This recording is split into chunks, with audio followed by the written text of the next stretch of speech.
As you can see, I'm not using the TV in the presentation room. That would be because it wasn't working. Yes, I went to use the laptop that they connect to this lovely system, and when I went to log in, it said, no login servers available. So I went down to the front desk and they kindly came up to help me, but unfortunately they were not able to figure it out. So I did what I like to call improvise, and I zoomed in on my laptop sitting on 3 stacked chairs, and I'm sitting on the radiator. But hopefully that won't affect my persuasion. So let's just get right to it. Today I'm going to persuade you guys on why you should adopt a pet. There are many reasons why you might want a pet, but did you know that there are actually health benefits to having a pet, both mental and physical? So some of the health benefits that go along with having a dog is that it lowers your blood pressure. It can actually help to prevent cardiac arrest because if you're a good pet owner, you'll exercise your pet. If it's a dog, that means taking it on a lot of walks, as many as you can, those sort of things. It's good for your mental health, helps you to get out and socialize with other people, because you know, if someone has a dog and there's a dog lover, you bet they're gonna go up and try to pet that dog. At least I know I would. Animals are also instant friends. I know for me, my dog Teddy certainly is, and although he can't talk, he is certainly a good listener. I'm going to be upfront with you, we did not adopt Teddy. He's a great dog. He was from a breeder, and after looking more into it and having adopted animals in the past, I really do recommend it as a first resource.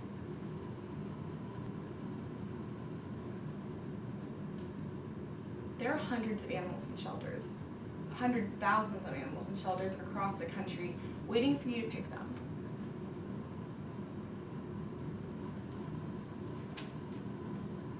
Why should you adopt? Well, one reason is that the shelter system is extremely overwhelmed, and they need your help. The shelter system, specifically in the United States, is dangerously overpopulated.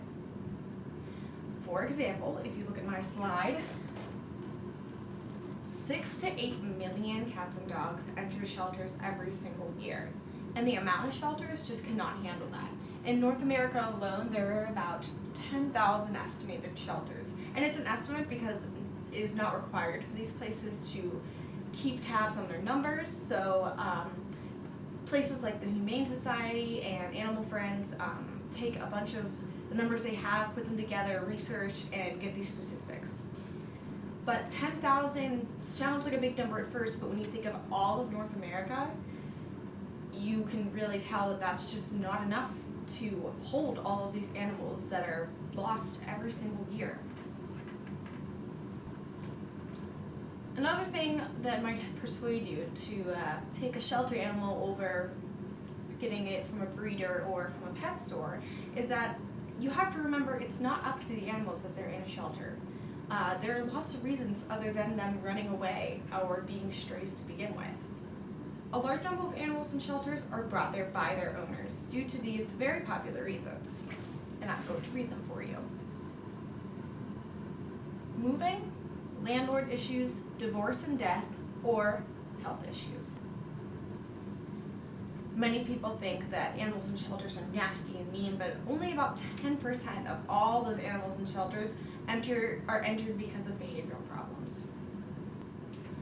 And when you think about 10%, that means a majority of these animals in shelters are ready for you to take them into a loving home.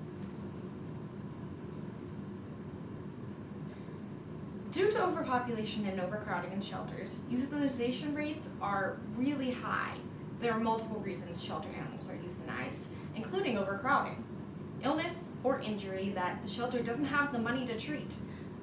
And sometimes, yes, for aggression. However, it's not the main reason that most animals are euthanized in shelters. According to recent numbers, almost 80% of the animals euthanized per year are savable. Approximately 2.4 million, about 80% of those animals, are healthy and treatable and could have been adopted into new homes. But due to overcrowding, they've been euthanized. And it's really sad. And there is another way, and that is for people to start adopting before they think about buying. Another average reason pets aren't adopted is that there's a lot of myths about shelter pets that make people wary about getting them versus just going to the pet store or going to a specific breeder. But these myths are mostly negative. For example, there is a false idea that all shelter dogs are mutts.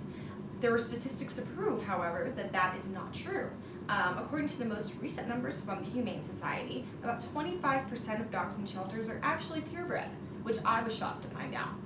Also, they are actually breed-specific groups, so rescue groups that have a certain breed. So if you're looking for one, you should definitely look into that to see if there's a local group near you that focuses on that one breed.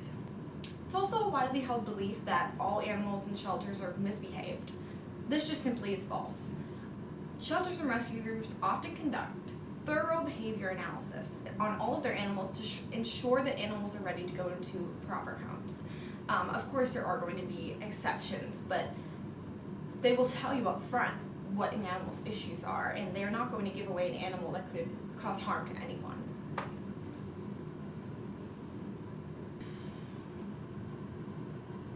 Even if you already have a pet and are not looking to get another one, there are still ways that you can help these sheltered animals. One of them is by making sure your pet is spayed or neutered.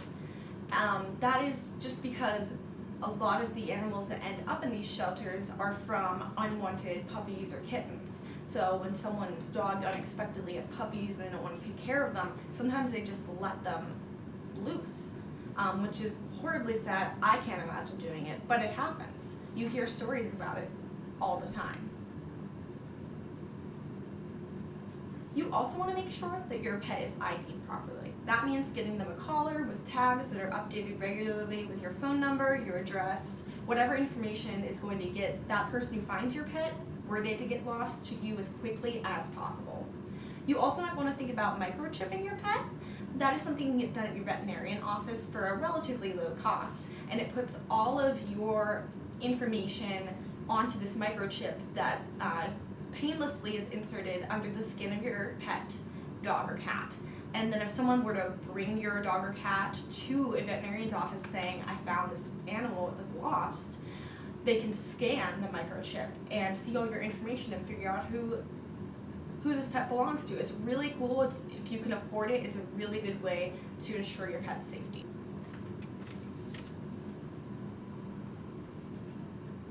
Many people have valid reasons that they can't adopt a pet. Allergies, where they live, money, and that's all understandable, but that's not an excuse not to help. Other things you could do are volunteer your time at any of these local organizations like Animal Friends, ASPCA, Humane Society, and also donations. If you can't be around the animals and you have some extra money to spare, these groups need it. They are not getting funding from anywhere, and if they had some more funding, they can do things like save animals that they didn't have the money to treat and things like that. Definitely research their website first, make sure you're going through a safe source to give your money to, but donations, if you can give them, are great. Finally, educating others, like I am doing today, is a really good way to make sure animals are kept safe that are already people's pets, like I said, by collars and microchipping them, and also just by bringing it up, you could plant the idea into someone's head to adopt their next pet. I hope this made you think about adopting a pet. Thanks for watching and listening. I'll see you guys in class.